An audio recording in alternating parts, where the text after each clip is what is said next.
I want to greet you all in the name of our Lord and Savior Jesus Christ. Mukwasai mose muri Zimbabwe kwatinosangana mukati mezora nhasi tichiwa zvimwe zvaJesu. Mangwanani ano tiri kuendera mberi nokutarisa naurwa. Mangwanani tiri kuendera mberi nokutarisa naurwa family life, upenyu hwatinorarama mukati medzimhuri sana baba nana mai, vana mbuya, vana sekuru, vakomana navasikana. Saka tiri kuenderera mberi tichiongorora naurwa dzeupenyu hwemudzimba yatinoti family life in the context of the Bible. Saka pamangwanani ano musoro wechidzidzo chedu unotiwo thrashing childness out of marriage. Kutsondokota kana kuponda wanana kuti hubude mimichato. Thrashing childness out of marriage. Ndo pane shoko redu ramangwanani anhasi. Regai timboverenga kubva muBhaibheri tinzwe kuti shoko raMwari rinoti kudiniko pamusoro pehuwanana. Wanana kana kuti uhyere mukati memichato yedu. Rugwaro rwa 1 vaKorinde chapter 13 verse 11 hunoti, when I was a child, I spake as a child, I understood as a child, I thought as a child, but when I became a man, I put away childish things. May God bless the reading of his word. Netishona inotiyo panapa. Ini ndichiri mwana, ndaitaura somwana, ndaifunga somwana, ndairangarira somwana. Zvino zvandava murume, ndabvisa zvinhu zvomwana. Mwari vakomborere kuverenga kweshoko ravo. Kwanzi ndichiri mwana, ndaitaura somwana, ndaidonzwisisawo somwana, ndaifunga somwana. Asi pandakakura mati ndikati ndava murume, pandakakura ndakabvisa zvose zvouwanana ndobva ndarasira kumangondo. Ndo zviri kurehwa naPauro achitaura kurugwaro rwa 1 vaKorinde chapter 13 verse 11. Saka tiri kuti isusu nhasi we want to trash childness in the dustbin. Toda kutora umwanana tobvisa tokanda mukati memabhini. Takataura kuendoguya pamusoro pemadivorce rates nemastatistics. Patakaona isusu kuti more than 50% of all the first marriages, they are ending up in divorce, and more than 60% of my remarriages are also ending in divorce. Nemhaka yei vanoongorora vanoti chimwe chazvikonzero chinokonzeresa kuti madivorce rates anga akakura inyaya yeimmaturity in marriages, childishness in marriages. Saka nhasi toda kumbotarisa nyaya yechildishness in marriages so that we can trash it into the bin. Tobvarura tokanda mukati mebhini. Ndo zvatoda kuita mukati mezuva ranhasi. Ndo pane musoro wechidzidzo chedu. Patinoda kumboongorora shoko rinoti iro child. The word child comes from a Greek word rinonzi nipios. Shoko rechiGreek iri mukati mevhiki ndichiriongorora rinonzi nipios. Quite it denotes a baby, an infant without any age limitation. Saka word rekuti nipios rinoreva mwana, an infant without any age limitation. Aritsananguri kuti baby wachona ndewe 2 years here, ndewe 6 months here, kana kuti ndewe 7 years, kana kuti ndewe 10 years, kana kuti ndewe 13 years, kana kuti ndewe 33 years. Harina age limitation shokwe. Saka word rokuti child riri kushandiswa naPauro riri kubva paGreek word rinonzi nipios. Saka nipios denotes a baby, an infant without any age limitation. Saka mtaona kuti kana tiri panguva yenipios iyi, kana kuti nguva yebaby, iri kunzi this is the time when speech is unintelligible and without order.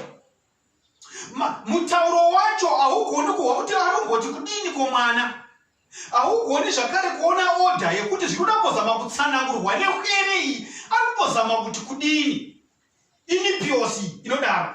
Saka mtaona kuti shoko rokuti nipiosi rinogona kuda kuti dzosera pawedhi rokuti napukiri. Nemhaka yokuti nipios kuti napkin ka vanenge vakanga vaona kuti okay nipios mwanana ndokuzobva wedzwa kuti napkin. Saka zvoreva kuti izvoni kana tiri pamusoro penipios zvinoreva kuti one is indeed a baby, ndopanobva wedzwa kuti napkin. Saka Paul paanoti when I was a child I speak as a child, ari kuzama kuti pandakanga ndiri mumanapkin ndaitawo zvevanhu vemumanapkin.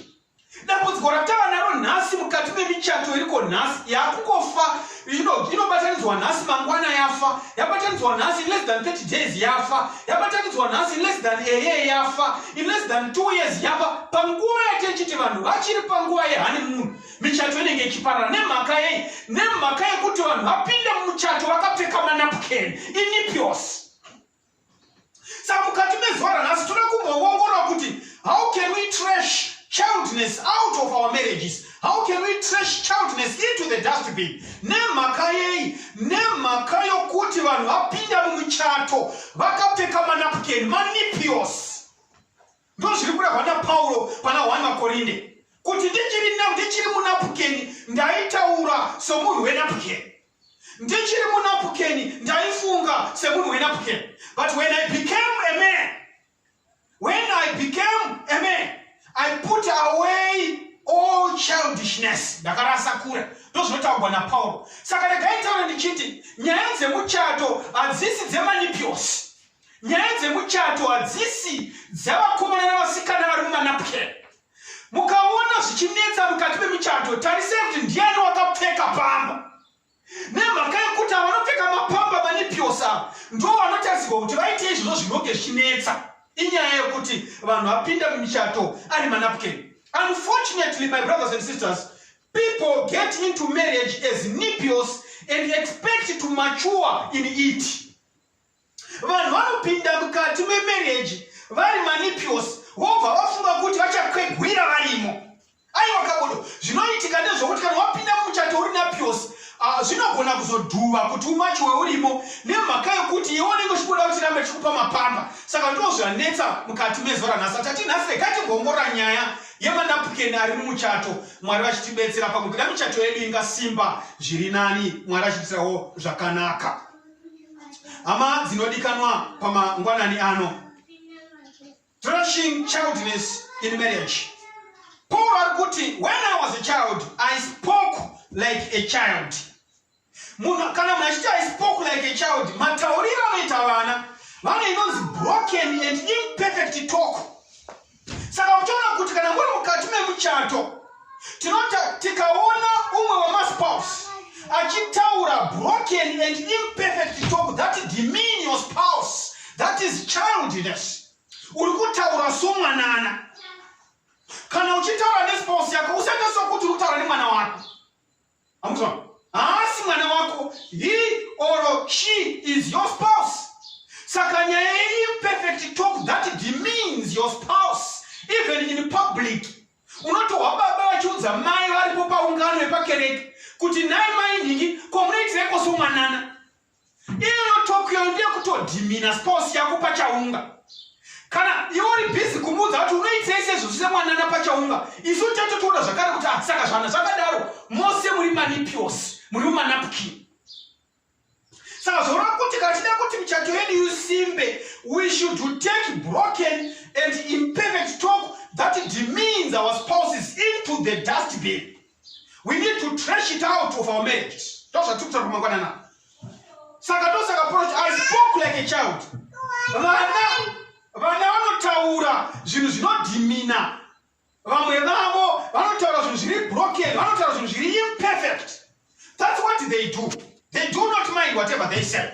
But we are saying, isu sevanhu vanoda kuva nemahappy homes and happy marriages, we are not supposed to speak like children, because we are now adults. Paul says, when I became a man, ndakabvisa zvose zvouwanana ndikarasha. When I became a man, we need to trash it out of our marriages. Regai ndikuudze zvimwe zvinoitwa nevanana. Vana vanofarira yatinoti name calling. Children calling each other names.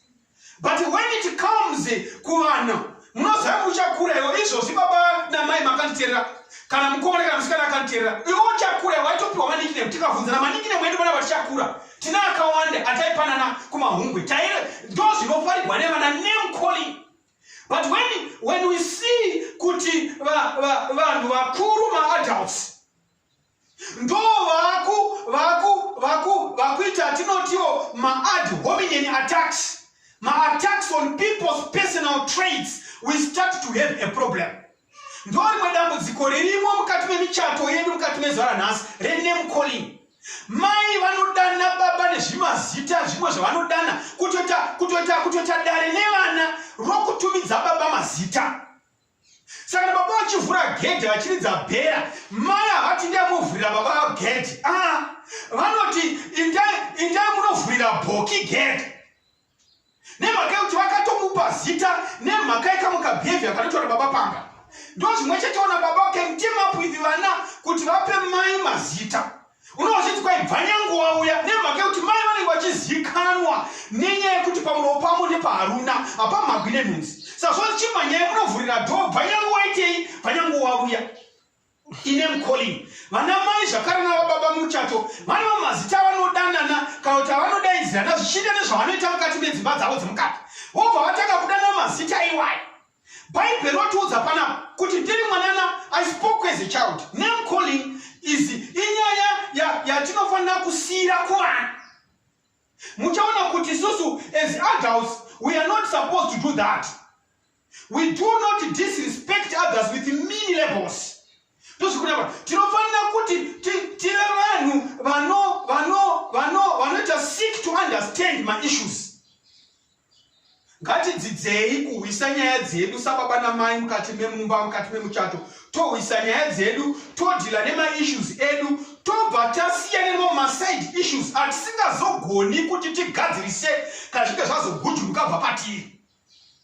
Saka hwanana kuita system yokudanana nemazita nekunemerana nemazita amunoziva kuti zvinotsamwisa mumwe wako.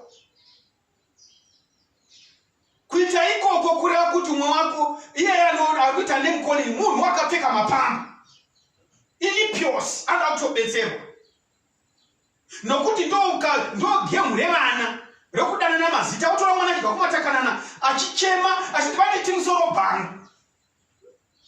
Mai otoshinga kutogara pasi nevana achiti musoro bhangu wasvika pagedhe endamovhura musoro bhangu apindi ilipios manapke. So we should culture love and harmony in marriage. Mumichato yedu ngamuve nerudo nerugare. Ndo zvatinofanira kuculture, ndo zvatinofanira kuumbidzira topinza mumichato, tobvisa name calling, tobvisa tokandira mukati memadhodhobhini. Vakomana vekanzwa vemadhodhobhini vatakure vainde vanorasa kumadhii. Ephesians chapter 4 verse 29. Do not let any unwholesome talk come out of your mouths, but only what is helpful for building others up according to their needs, that it may benefit those who listen. Mukarika kunava Efeso chapter 4 verse 29. Inotiyo levene kulapanapa.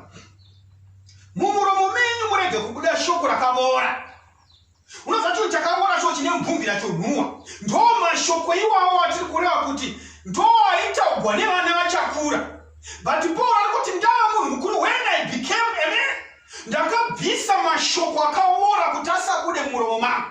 Michato yaparara nokuti vanhu vanababa nanamai vari kutaurirana mashoko akavora. Ndozvikurea pana verse 29 yava Efeso panapa. Zvikanzi asi rakanaka ringasimbisa pakafanira, rivigire nyasha avo vanonzwa. Kureva kuti papa namai kana vachitaudzana mukati memba panotarisirwa mashoko anounzira nyasha avo vanonzwa. Umwe wako kana akatera mashoko aunotaura anoona here kuti mashoko ako azere nemutsa, azere nenyasha. Ndozviri kurehwa navaEfeso katiti so let's culture love and harmony in marriage. Muchaona kuti zvakare mamwe mashoko asikaunzi nyasha kune vanonzwa ndiwo anonzi yatinoti su impulsivity. Vana kana vachikura vanoita act out of impulse. Especially kana akafunga kuti wandigumbura wanditora chandanga ndichida, anotaura kamutauro kaanoda madhisinyongoro gwabvu raangofunga kuti pari. Saka mchona kuti children speak recklessly or will take impulsive action without pausing to think about the potential consequences. Vanhasi vasati vataura havatangi vafunga kuti zvanoda kutaura izvi zvinogona kubudisa tuso ripi mangwana, zvinokonzeresa chipi ndapedza kutaura. When the word comes out of my mouth, kana rozoreflectwa rasvika kunomwe, zvinokonzeresa zvipi? Havagari kuti vafunge zvinhu zvakadaro. Saka muchiona kuti kuti mukati memuchato medu vanhu vakadaro varipo manipios vakapfeka manapukeni. Instead of listening to others' viewpoints, they impulsively interrupt them. But tiri kuti isusu kana tabvisa huwana setagona poro kuti when I became a man, I put away childish things. When adults, kana tava adults asisiri mumapamba mumanapukeni, we pause and resist the impulse to shoot out hateful words or actions. We calm ourselves. Tinoda kutanga tambozvikolekta, tambozviunganidza, tombofema, tombofunga kuti ndingashandura ndichiti kudini.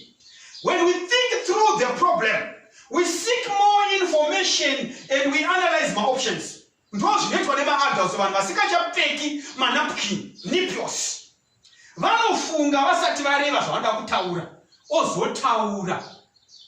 Bhepera kwatonhorera, otaura zvakanaka. Ndivo vanhu vatinoti vakura. Rugwaro rwaGenesis chapter 2 verse 24 kunoti yo, therefore shall a man leave his father and his mother and shall cleave unto his wife, and they shall be one flesh. Imwe nyaya inoratidza zvakare kuti munhu achiri mumanapukeni ndo yatiri kuona pana Genesis chapter 2 verse 24. Tiri kuti isusu vanhu vanopfeka manapukeni kuti nipios vari childish in marriages, they do not get rid of interference. Vanoramba vachikonda kungoita hang on kuna mama nekuna daddy. Saka hanging on to mama and daddy, it's a sign of childishness in marriages. And we are supposed to nip it in the bud and remove it from our marriages and throw it into the dustbin. Saka principle yakuti hang on to mama na daddy inotiyo. Vana vachikura vari vadiki, chimwe chinokodoko changa mudisturba anomanya kuenda kuna mai kana kuti kuna papa. Paanomanya kuenda kuna mama kana kuna daddy, ari kuona protection yake yakakwana yose. Saka unomanya kundoudza mai, kundoudza baba kuti John wandidai ndazorohwa naningi, achiexpecta kuti mai kana baba kana ndikavaudza kuti ndarohya, vanoenda kunondivhikira nokundihwira. Ndozvinoita kakavana achikura. Ende kana mwana akaita izvozvo, tinoti mwana uyu ari normal. But tikazozviona zvapinda mukati memuchato, zvapinda mukati memuchato kuti munhu afunge sekwanana, paanofunga kuti kana kana munhu yakaenda in the bosom or arms of a parent, ofunga kuti dambudziko rake rasorovhika, taane problem. Muchaona kuti michato mizhinji yakaparara nemhaka yekuti pakazoinvolvwa baba namai vekumurume, baba namai vekumudzimai, vakatanga kuda kumaneja muchato yevana. Panoita problem. Handisi kuti inini zvakaipa kuti imimi semhuri mukonsultewo vanasoro jena grey hair for wisdom. Tinogona kuvakonsulta. But the moment yavanopinda vochibata matomu, woita sokuti ndo vakumhanya nemuchato wako, pava neproblem. Chidiki chawangonesana nemurume wako, wofonera mai vako. Chidiki chawanetsana nemukadzi wako, wofonera mai vako. Chidiki chawanetsana nemukadzi wako, woudza baba vako. Pava nedambudziko guru rinoratidza kuti iwe uchiri mumanapukeni woda kundobviswa extra large pamba rako nababa kati namai, wava nedambudziko. Saka tiri kuti isusu hama dzinodikanwa, marriages hit rocky roads. However, when one or both partners try to hang on to their parents instead of devoting themselves to their spouse and trying to deal with the challenges of marriage and life in general, we then begin to start to have a problem. Tirikuti susu, the live and cleave of marriage is essential. Munhu anofanira kusiya onamatira mudzimai wake chava chinhu chimwe chete. Ndo zvinodzidziswa neshoko raMwari kuti unofanira kusiya. Haikona kungoramba uchikonda kungoita sokuti unonoda kunochindwa mapamba nguva nenguva namai. rugwaro rwa Matthew 19 verse 4 na 5 kunoti akapindura akati hamuna kurava here kuti uyo wakavasika pakutanga wakavaita murume nemukadzi. Verse 5 akati nokuda kwaizvozvo murume uchasiya baba vake namai vake akanamatira mukadzi wake ava vaviri yava nyama imwe. Ndozvinotaurwa nebhaibheri. But tanetsekana nevakomana nevasikana vari kumuchato, vamwe vanoita bvudzi rewhite nebvudzi rewhite vachiri kuda kupfeka manapukeni inipios. Ivavo ndo vatinetsa. Saka michato mizhinji iri kupinda mustatistics dzedivorce iri kukonzereswa nenyaya yokuti havadi kusiya baba namai vanamatire mudzimai wavo. Mudzimai haasi kusiya kuti anamatire nemurume wake. Saka musi waanongoita sokuti washunywa unotaura chitundu chake wombodzokera kuna mai ningi wandidai. Saka azvike zvazodaro zvinonetsa kuti pave nesungawirirano muchato rambe yakasimba. Imi vana baba nanamai vakarodza vana vavo nekurodza vanasikana vavo nekurodza vanakomana vavo madima mborega vana vaita zvinhu zvavo. Ndinokumbira nomweya waMwari chimbovasiyai vaite zvinhu zvavo muone kana vakakundikana muchaona vachibudirira. Nemhaka yei? Nemhaka yokuti kwai wechitatu ndi muzvinaguhwa. Iwe muzvinaguhwa wakazvara hongu asi chimborega vana vaite zvinhu zvavo. Saka Paul anoti I understood as a child. I understood as a child. Saka panotaurwa perfect understanding and appreciation inodiwa mukati memuchato kuti irambe yakasimba. Imwe zvakare zvatinoona zviri kunetsa mukati memuchato zvatinoti tikazona zvichiitika tinoti aiwa aya ndo inipios manapukeni ari kuitwa inyaya yefavoritism. Saka tiri kuti as couples we should get rid of favoritism. Tinofanira kubvisa kurerekera kwakanyanya maningi kuti kubude mukati memuchato. Get rid of favoritism. Muchaona kuti chinhu chinonzi marriage is a union primarily of two people but with responsibility to multiple families. Handizivi kuti tinorasika sei panyaya iyoyi. Kuti katipinda mukati memuchato mubatanidzwa wevanhu vaviri asi vane maresponsibility to multiple families. Ipapo ndo patinoona panoita pari kuunza dambudziko. Ko makazosiyana chiko nemudzimai wenyu naye vagora. Unozonzi dambudziko rakanga ripo nderekuti aingoti chira akangohora mari yose yapera kumusha kwake akangohora. Waida kutekera mai vake chakati akangona zvawana. Waida kuti bhudhi vake zvakati akangona zvaida chizukuru zvake chakati. Ndo pari mwe dambudziko guru rakukangamwa kuti marriage is a union primarily of two people but with responsibility to multiple families. Regai tione kuti shoko rinoti kudini.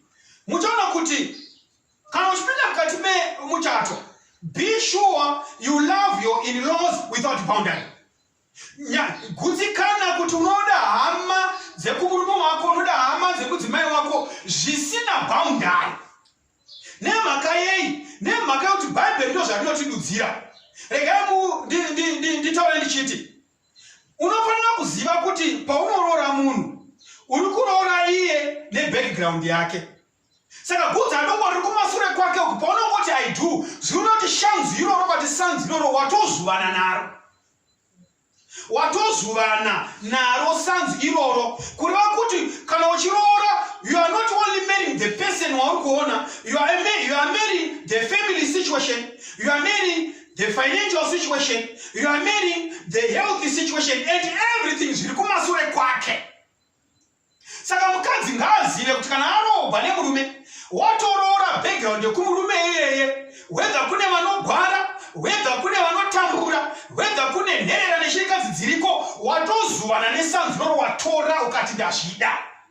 Iwe murume the same thing. Ziva kuti you also marry not only your spouse but you also marry her background, you marry her family situation, you marry her financial situation, you marry her health situation and everything zvinovako dungwa rose nekiti nemakonzo ekumusha kwavo warobora ukati ndozvida zvakadaro.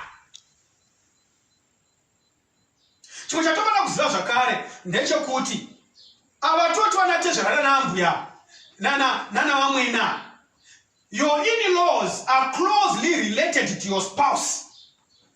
Zvinoda kuzivikanwa kuti ma-in-laws ako are related to your spouse. They are his parents or guardians. And Bible rinoti kune spouse yako honor your parents. Saka mukati Efeso chapter 6 verse 2, to honor thy father and mother, which is the first commandment with a promise, that it may be well with thee and thou mayest live long on earth. So that commandment to honor your parents does not cease because you are now married. Unfortunately, spouse, that commandment no longer holds. And you expect to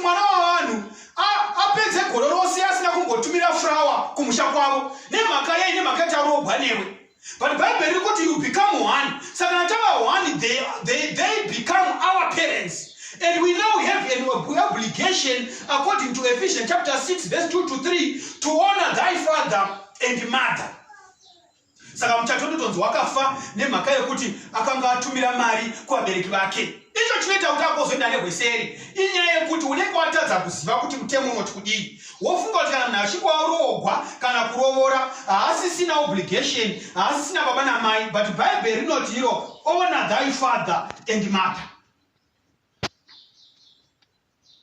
Saka muchaona kuti zvakakosha izvo zvesvi kuti tizive kuti when we marry even the background of everything, and we are supposed to cater for those things. Saka as a couple we should sit down and find an amicable way of handling those obligations that are put upon us. Kwete no munhu asina mwari pachake, to look up, to honor our fathers and mothers.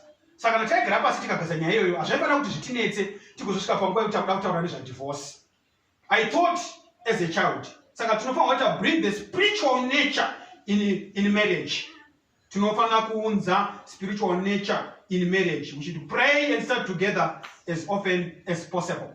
Saka mchiona kuti kana vanhu vasinganamati nokudzidza pamwe chete zvekwamweya, mumushato imomo manapukeni chete anenge arimo inipios.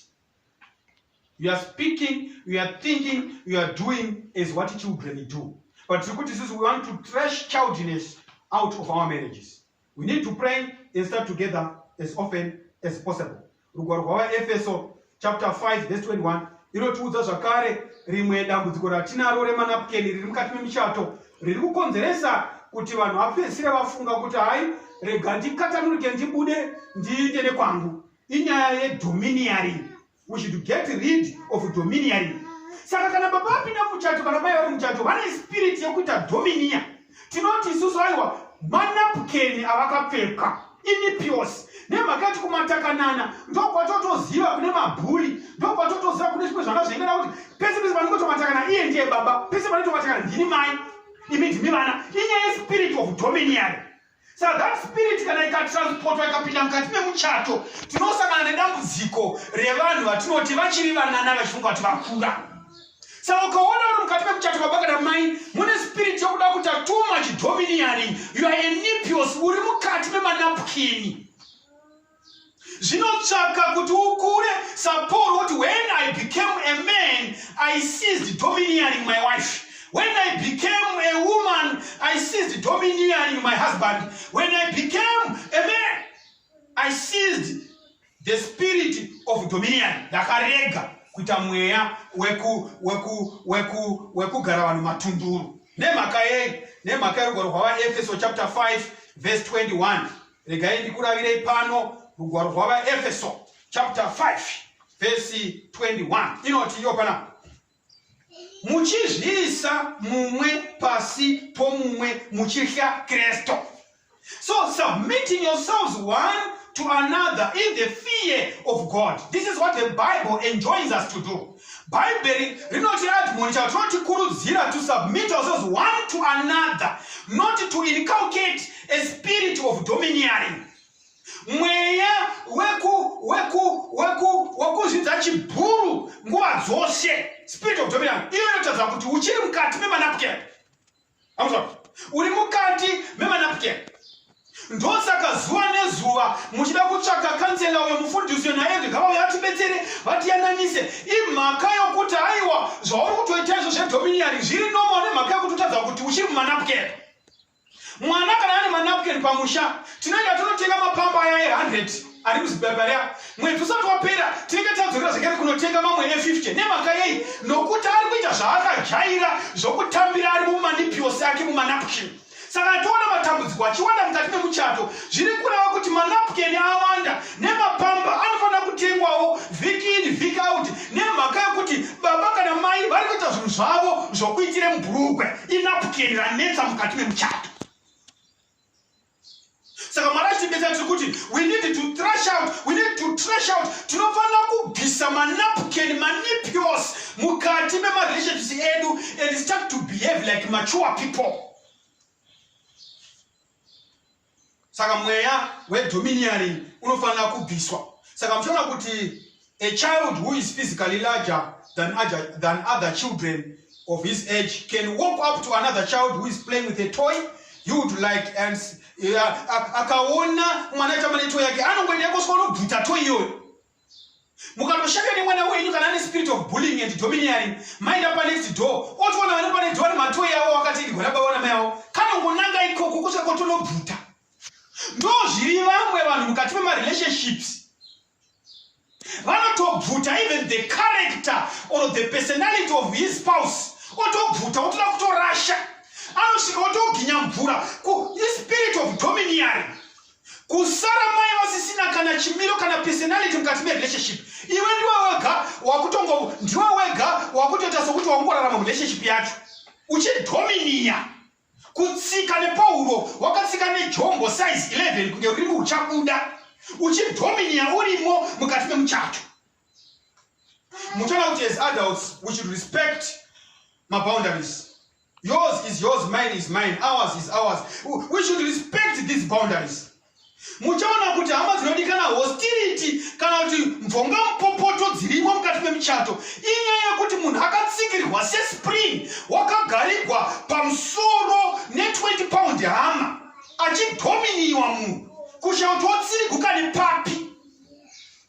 Inyaya yekuti munhu anenge achiri mukati memapamba. Saka ndiri kuti nini hazvitaridzi kuti you are man enough pakutsikira kwaunoita. Zvinotiratidza kuti uri mukati memapamba unoda kuti ukudziwe tikurumure udzidzire kugara usina mapamba. Saka teta oda kutombokudzidzisa poti yokuti utawe kuti mama ndoda kuita poti tombokubvisa pamba moenda papoti kusvika wakura. Saka Mwari ari kutidzidzisa panapa kuti we are not supposed to be behaving like that for us to have happy marriages. Vazhinji vanotaura kuti kwai michato yedu nemhuri dzedu dzinofanira kuva matenga madiki where we enjoy the bliss of heaven whilst we are still on earth. So that when the trumpet shall sound in the new heavens and in the new earth, when we shall enjoy and relax and enjoy ourselves in heaven, we are supposed to start to do that today. Saka mtaona kuti rimwe dambudziko zvakare ratinoona remapamba ari kunetsa muchato riri kukonzeresa kuti michato iwe ndeyatoti the tall man syndrome. The tall man syndrome. Muchaona kuti vanhu vari psychologically strong, kati vatingati psychologically strong people, these are people who listen to others, hoping to understand others' feelings, concerns and preferences. Ndo vanatoti vari psychologically strong. Kana uda kuti uri munhu ari strong, unofanira kuva munhu anodzidza kuteerera vamwe, wohwisa mafeeling evamwe nemaconcerns avo nemapreferences avo, womanzwisisa womagashira nokumekere sure kuti newewo uri kuzviinvolva kana uri kuzvimixa mukati memadecisions atinoita semhuri. Asi vanhu vane the tall man syndrome ava, vanhu vane the tall man syndrome iva ndo vaya vanotiwo it's all about me. Saka nekuti kuchishona vanhu kwai kudya zvavafupi nokureda, tall man syndrome.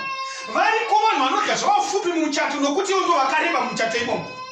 Tamene chinenge chakamuremesa. Kune vanhu vanotorebeswa mumuchato nokuti kudai iye ndiye ane mari yakawanda. Kune vanhu vanoda kureba mumuchato nokuti kwai kudai iye zvikagona zvikakwira churu. But the tall man syndrome, the end result ndeyekuti you do not enjoy perfect bliss, perfect happiness, perfect joy in your relationship. Nemhaka yokuti uyo mufupi uyu ari kuti uri kudya zvangu nokuti wakareba.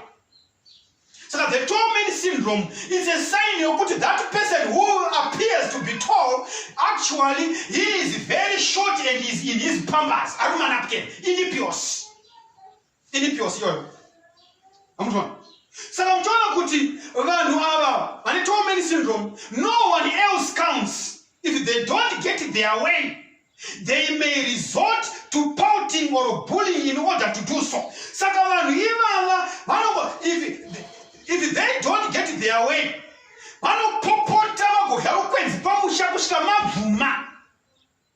kana musati mabvuma nyaya yacho haiperi, makasi acho anenge achikwenda mberi. Saka vanhu ivava vane torment syndrome, vanhu vari mumanapukeni, inipios, that is childishness. Tinofanirwa kuibvisa toisa mubhini. Ndozviri kureka pana. Saka muchaona kuti izvo, we need to make our marriages small heavens.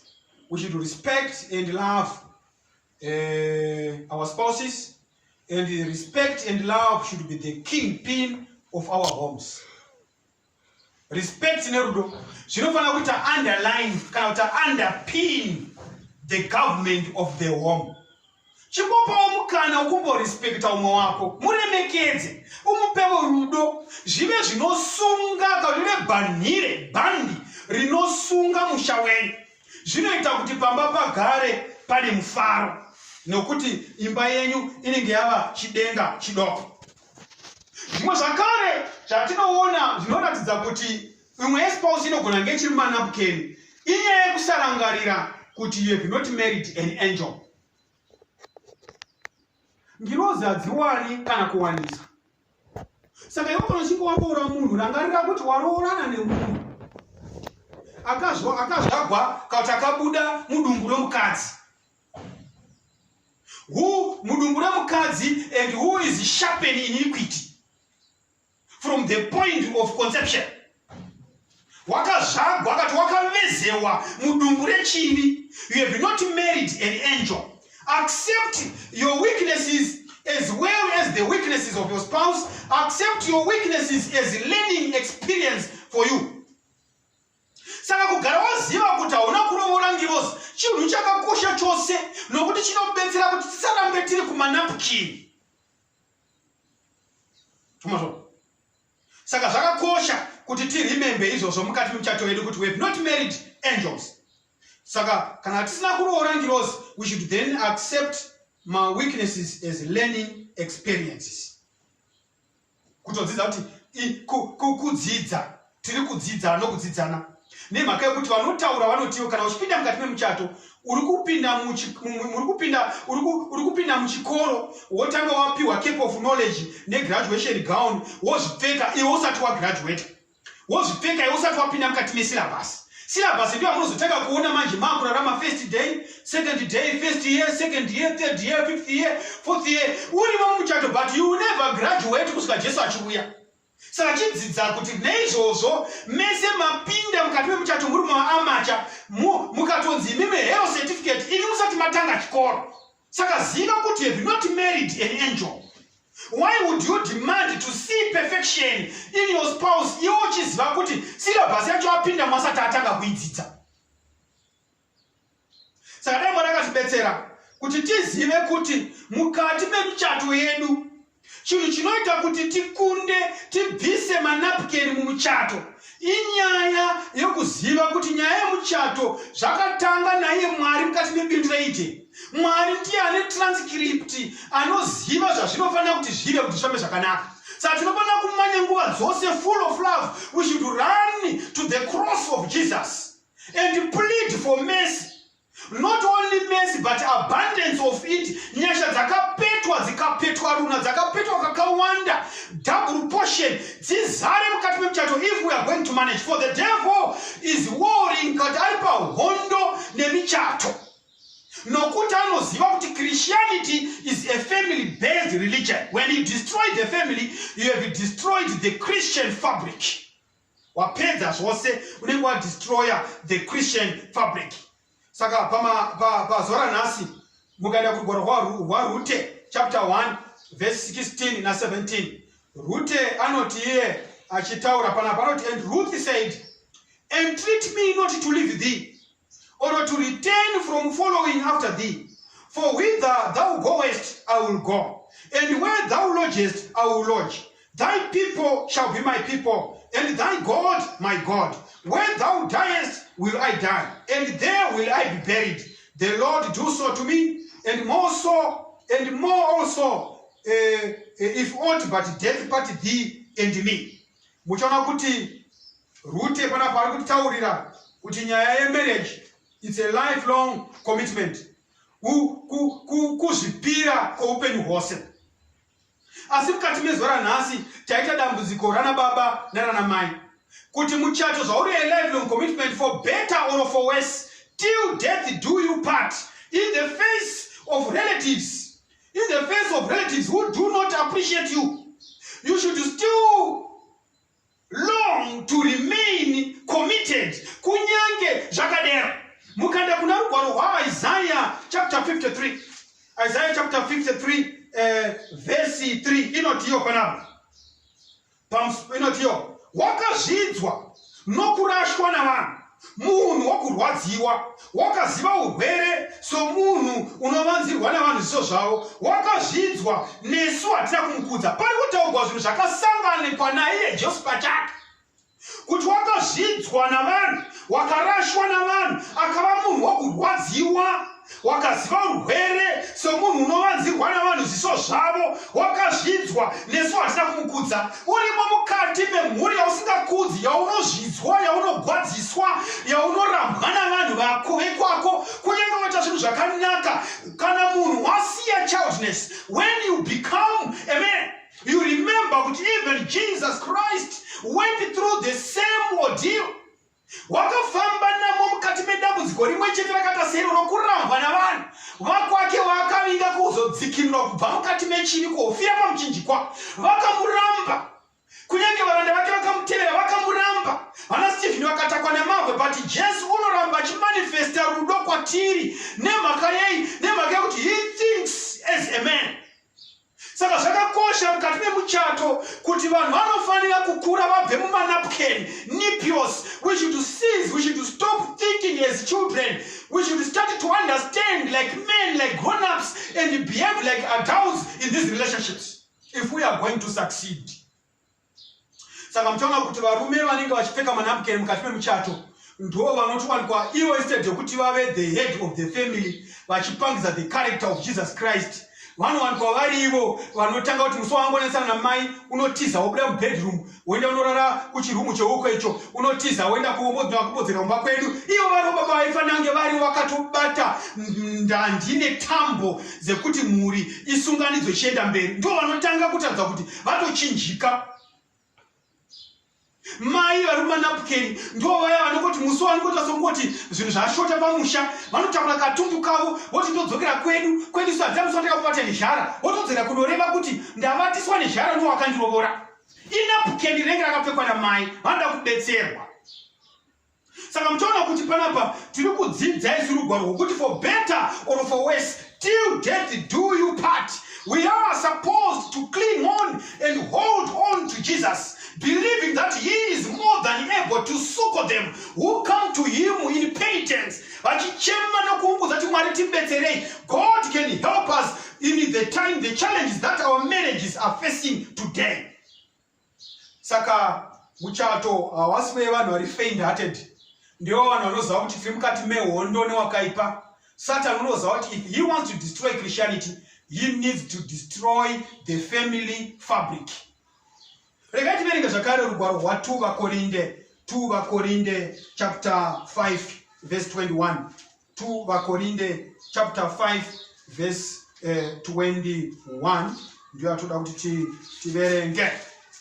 Inotiyo panapa. Uyo wakanga asingazivi zvivi, wakamuita kuti ave zvivi nokuda kwedu, kuti isu tive kururama kwaMwari maari. So ndiri kutaura kuti Jesu akanga asina chibva, wakaitwa zvivi kuti sitive kururama kwaMwari maari, the righteousness of God in him. Saka naizvozvo mukati memuchato zviriko zvinogumbusa hama inodikanwa.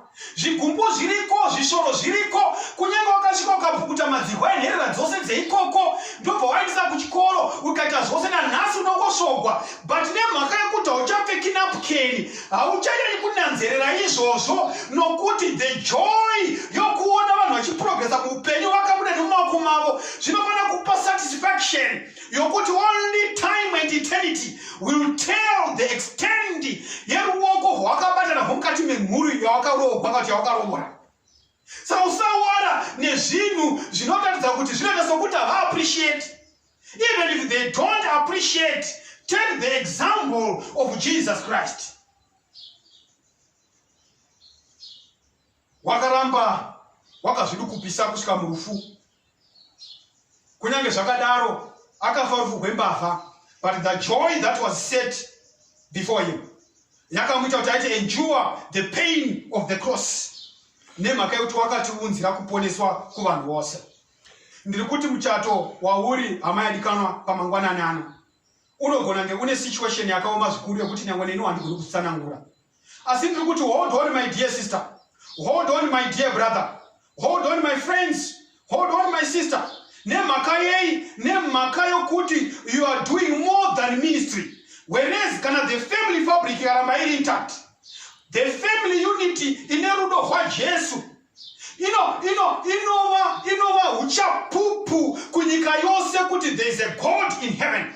Nemhaka yokuonekwa kwokukunda kwatichiita, when we shield sin away from our families, when we shield strife out of our families, it is a testimony to the world that there is still God in heaven who still manifests himself in our families. Mwari achizviratidza mukati medzimhuri dzedu. Nemhaka yei, nemhaka yekuti tichiita zvinorehwa neshoko raMwari kubudikidza nekuramba tiripo pamwe chete tichikumbira nyasha dzaMwari kuti dzitiwandire. Ngatirangarirei kuti muchato uri kusangana nevatadzi vaviri vari kutotsvaka kuponeswa neropa raJesu. Saka ngatizivei kuti hayo manapukeni anenge aripo, asi tinokunda chete neropa raJesu. We will become, we are overcomers through the blood of Jesus Christ. Kasvika panguva yekunamata zvino pamangwanani anaya, toda kuti tisvike mukati mekunamata.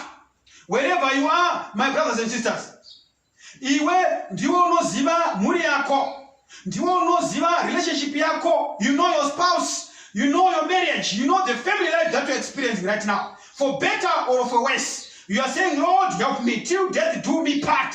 But look what in the face of all those difficulties, you want the spirit and the grace of Jesus to dwell in your family.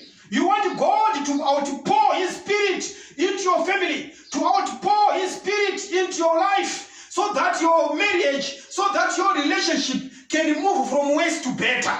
Mwari ashandure chimiro cheukama hwako nemudzimai wako, cheukama hwako nemurume wako, cheukama hwako nevana vako. You want to understand the situation you are faced with as I am speaking. But today we want to pray to God that his hand may be stretched over your family, so that we are redeemed from the maladies of sin. We are redeemed from madhaka akandwa na Satana unza bvonga mpopoto nenyongano zvose zvikwenenzvegwe nekuda kwesimba raMwari. Our God is a creative God. He is the God who created the heavens and the earth. He can create our relationships anew. We can all begin again. He can breathe life into the dry bones of your family. He can breathe life into the dry bones of your relationship. Unoti uchiona mudzimai wako unoita sokuti uri kuona mapazho emwanana, asi kana ukatarisawo murume wako unosokuti hazvichagoneki. But with Jesus everything is possible. You can begin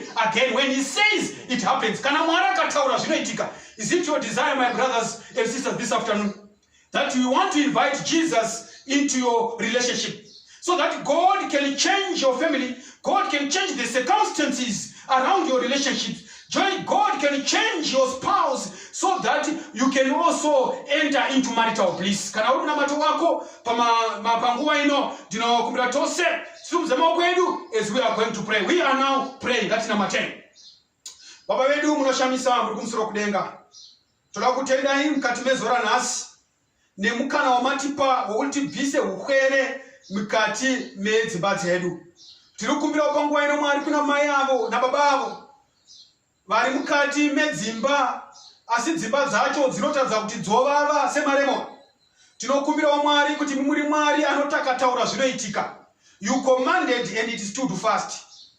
By the breath of your mouth were the worlds created. Naizvo tinotenda zvakare kuti by the same breath you can make us begin again in our families.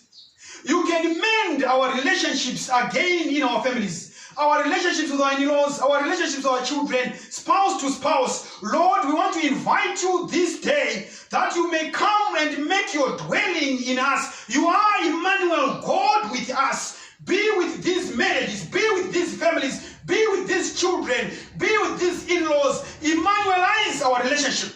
God with us. We want to invite you, Lord, today, that mwari pintirai mutirwire nochoza tikadana kwamuri imi muri shumba imi kana mukaomba ndiye nangamira mukataura ndiye nangapindura ndiye nangapikisa tinokumbira kuti mureve kukunda nekukurira mukati memichato yevanhu tasumudza mavoko tikasimudza musoro tikatasa kudenga nokuti ndokunobva rubatsiro rwedu kuvanhu zvaramba kuvaprofita nen'anga hakuna chatinowana nemhaka yekuti ndi Satani unofurira vanhu but tikadana kwamuri makasika denga nenyika mukataura zvinoitika. With God everything is possible. Ndiri kureva situation mwari yanzi navanhu it is now impossible, it is beyond repair, but Lord, we want to pray that you may bring it within your reach. For your arm is not shortened, you are not slackened. Tinokumbira mwari mutibetsere mutirwire komborere vose anzwa waterera wanzwa shoko iro rimwari tiri kukumbira kuti taurai upenyu mukati memhuri yekwake mangwana tive nemufaro kubvira zvino nokusingaperi muzita raJesu tinonamata. Amen. Tichasomuka.